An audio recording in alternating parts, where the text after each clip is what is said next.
Okay, time for that Wonderbolt. Wait, what?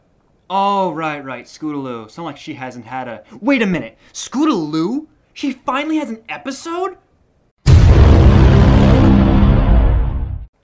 Well, then where do we start? How about I couldn't love this episode anymore without dying of diabetes?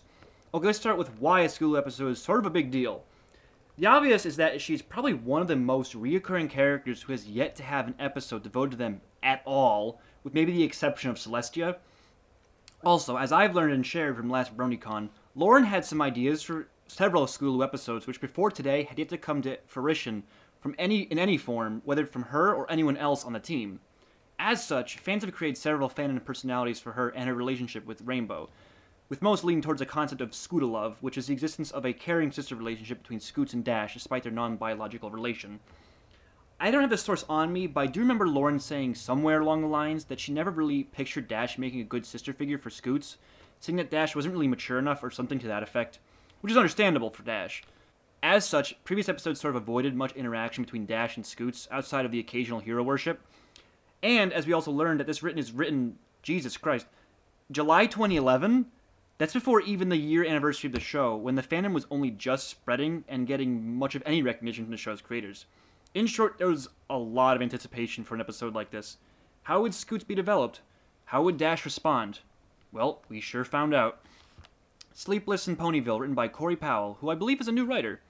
Scoots has finally found the perfect opportunity to hang out with her hero, Rainbow Dash, by joining Apple Bloom and AJ for a camping trip. The most important impressions are the first ones, and Scoots doesn't want to screw that up with Dash.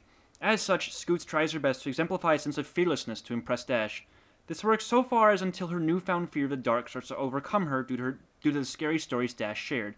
Her dreams are filled with the demons from Dash's stories and keep her awake, hence the title of the episode. But her fatigue eventually gets the best of her and falls back into her dreams where, holy shit, Luna? I didn't expect to see you in this episode. Oh, and you have the power to invade dreams?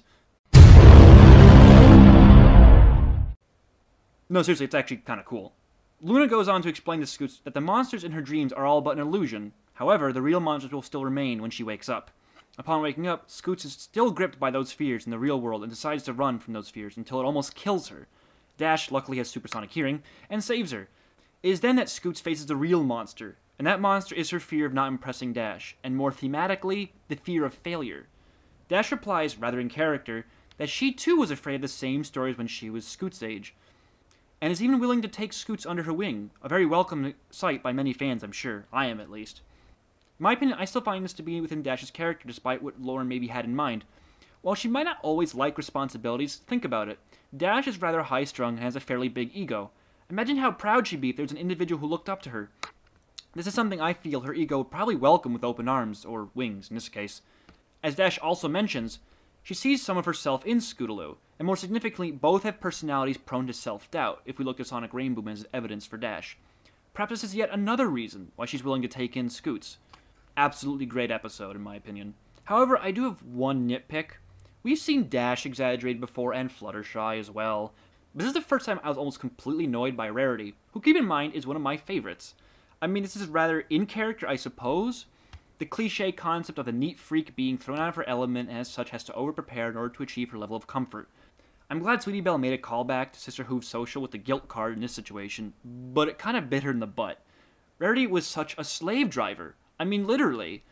I mean, yeah, it's important to maintain fabulosity, Rarity, but at the apparent expense of your younger sister or even her friends? That's kind of cruel. But she wasn't the focus here. The focus was Scootaloo, and I'm sure many of us are very glad for that. The ending scene even teases the audience to not only probably more episodes with Dash and Scootaloo, but maybe even possible flight for Scootaloo. It's hard to say. In my opinion, Lauren had a brilliant path for Scoots originally. You know how Scootaloo having a realistic character flaw and that she can't achieve her primary dream of being just like Dash, but instead discovering her own unique success with a scooter which she could call all her own. But what we have here still fits, I feel. Almost everything felt natural for the two characters, at least it did for me, and I anticipate the future episodes greatly. Corey Powell, awesome work. What'd you guys think? Okay, now can we have that Wonderbolts episode next week? Really looking forward to it. I'm Wheels, and thanks for watching.